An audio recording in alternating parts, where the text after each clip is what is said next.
السلام علیکم ورحمت الله وبرکاته. آیا ښځه او خاوند د یو بل عورت په خوله کې نیولی شي او که نه شي؟ دا مسله د ډیرو خلکو په ذهنونو کې ده، خو د حیا د وجې د دې تفوس نشي کولی او په دې کې ډیر زیات په شک کې دي چې آیا په دې کې څه ګناه شته دی او که نشته دی. نو ټول تفصیل انشاءالله په دې ویډیو کې موجود دی. ویډیو تر اخره پورې وګورئ او د مسلې په وضاحت باندې پوره په تفصیل سره ځان پوه کړئ. د ټولو نه اول راځو چې الله رب العالمین د انسان لپاره بیبي پیدا کړې ده، نو دا د دې لپاره لیسکن الیها چې انسان د دې په وجه باندې سکون حاصل کړي.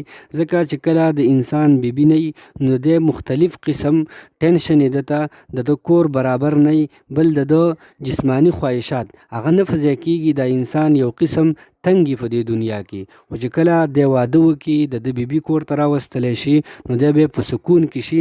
الله ورته په قرآن کې سکون ویلی دی د بیبي ته. په دویم نمبر باندې الله رب العالمین چې انسان له خوله ورکړې ده، ژبه ورکړې ده، د دې دپاره یې ورکړې ده چې انسان په دې باندې د الله ذکر وکړي. اوس راځو چې آیا د دې پاک اندام په ذریعه سره انسان په یو پلید ځای باندې خوله لګوي نو دا څنګه دي؟ نو د دې په باره کې اگر که صریح دلیل نشته دی، داسې واضح دلیل مخې ته نشته دی، خو د عموماتو نه داسې معلومیږي چې دا کار ټیک نه دی او ډیرو علماو دا لیکلی دي چې دا یو مکروه کار دی، بل د غیرت خلاف دی، بې غیرتي ده، او بل کم همتی ده.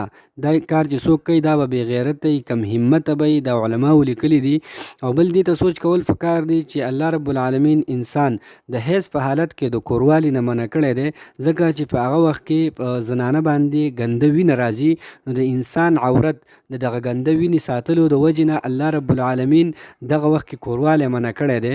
نو اوس د انسان خوله دا خو یو پاک څیز دی چې په دې سره انسان خوراک کوي، دغه رنګې په دې سره انسان د الله ذکر کوي، نو دا به څنګه یو انسان په ګنده ځای باندې لګوي؟ او بل په دې کار کې مشابهت دی د یهودو سره، ځکه دا طریقه کار چې په مسلمانانو کې رایج شوی دی او د مسلمانانو معاشرې ته راغلی دی، نو دا د هغه فلمونو د وجې چې بربند فلمونه مسلمانان ګوري، فحش فلمونه، او هغې چې په هغې کې کم طریقه کار کوي نو دیو بیا هم هغه شان عمل کوي. نو د دې نه ځان ساتل پکار دی. د یهودو سره مشابهت دی او په ډیرو احادیثو کې د یهودو د مشابهت نه منع راغلی ده چې انسان به د هغې د مشابهت نه ځان ساتي. یهود او نصارا او دغه رنګې غیر مسلمه خلک هغوی خو د ځناورو شان زندګي د هغوی خو په هره طریقه باندې خپل خواهشات پوره کوي، نو مسلمانان به د هغې نه ځان ساتي. نو دا کار په ډیرو وجوهو سره غلط دی، د عقل خلاف دی. بل خوله پاک اندام دی او یو پلید اندام باندې لګول دا هم بالکل ټیک کار نه دی. او بل په دې کې د یهودو سره مشابهت دی، نو ځان ته ساتل پکار دی. انشاءالله چې تاسو به په دې مسله باندې پوه شوي وئ. نو اجازت راکئ.